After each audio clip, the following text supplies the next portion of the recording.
আপনার NID smart card তৈরি হয়েছে কিনা আপনি এখনো জানেন না, চিন্তার কোনো কারণ নেই। আজকের ভিডিওতে দেখাবো কিভাবে আপনি মোবাইল ফোন ব্যবহার করে অনলাইনে চেক করবেন আপনার এনআইডি কার্ডের স্মার্ট কার্ড তৈরি হয়েছে কিনা।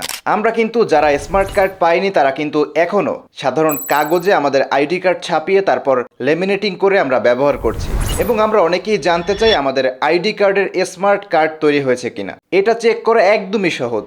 ভিডিওটা জাস্ট সম্পূর্ণ দেখুন। আপনি ঘরে বসে এটা মোবাইল ফোন দিয়েই চেক করতে পারবেন। আপনাকে নির্বাচন কমিশনের অফিসে গিয়ে লাইনে দাঁড়িয়ে থাকতে হবে না, আর আপনি নিজেই চেক করতে পারবেন। একদম প্রথমে আপনি গুগলে চলে যাবেন। বন্ধুরা, গুগলে বা ক্রোম ব্রাউজারে এসে আপনারা সার্চ করবেন service.nidw.gov.bd, তারপরে স্পেস দিয়ে লিখবেন স্মার্ট কার্ড। এই লেখাটুকু আপনারা ভালো করে দেখুন, অথবা লিংক আমি প্রথম কমেন্টে এবং ডেসক্রিপশনে দিয়ে দিব, সেখান থেকে আপনারা পেয়ে যাবেন। লেখার পর আপনি সার্চ করবেন। সার্চ করার পর আপনি একদম প্রথমেই দেখবেন এই লেখাটুকু এবং ওয়েবসাইটটা চলে আসবে, NID service smart card status. আপনি এইটার উপর ক্লিক করে দিবেন। ক্লিক করার পর স্মার্ট কার্ড স্ট্যাটাস চেক করার একটা ফর্ম চলে আসবে। এখানে আপনারও যদি এনআইডি কার্ড না থাকে, এনআইডি কার্ড করার সময় যে আপনি স্লিপ পেয়েছেন ওই নাম্বারটা দিবেন অথবা আপনার যে এনআইডি কার্ড নাম্বার রয়েছে আপনি সেই নাম্বারটিকে একদম প্রথমে এই বক্সে বসিয়ে দিবেন, একদম প্রথম বক্সে। তারপর আপনার এখানে লিখবেন জন্ম তারিখ। জন্ম তারিখের জন্য প্রথমে দিবেন দিন, তারপর দিবেন মাস, তারপর দিবেন বছর। তো এগুলো আমি এখান থেকে বসিয়ে দিচ্ছি। বসিয়ে দেওয়ার পর এখানে একটা ভেরিফিকেশন কোড আমাদেরকে বসাতে হবে।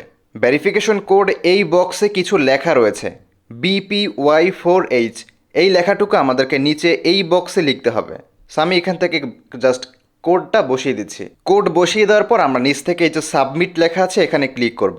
সাবমিটে ক্লিক করে দেওয়ার সাথে সাথে আপনার স্ট্যাটাস কিন্তু চলে আসবে। এখান থেকে আমার লেখা এসেছে স্মার্ট কার্ডের কোনো তথ্য পাওয়া যায়নি। তার মানে এখনও আমার আইডি কার্ডের স্মার্ট কার্ড তৈরি হয়নি। যদি আপনার আইডি কার্ডের স্মার্ট কার্ড তৈরি হয়ে থাকে তাহলে এই জায়গায় লেখা আসবে আপনার জেলা এবং নির্বাচন কমিশনের কত নাম্বার রুমে গিয়ে আপনি আপনার স্মার্ট কার্ডটি নিতে পারবেন, সবকিছু এখানে লেখা আসবে। আর যদি আপনার লেখা আসে স্মার্ট কার্ডের কোনো তথ্য পাওয়া যায়নি, তাহলে আপনি বুঝবেন এখনও আপনার স্মার্ট কার্ড তৈরি হয়নি। আশা করছি আপনারা বিষয়টি বুঝতে পেরেছেন। ভিডিও ভালো লাগলে একটা লাইক করবেন, সাবস্ক্রাইব করবেন, একটা কমেন্ট করবেন যদি কোথাও সমস্যা হয়। Thanks for watching.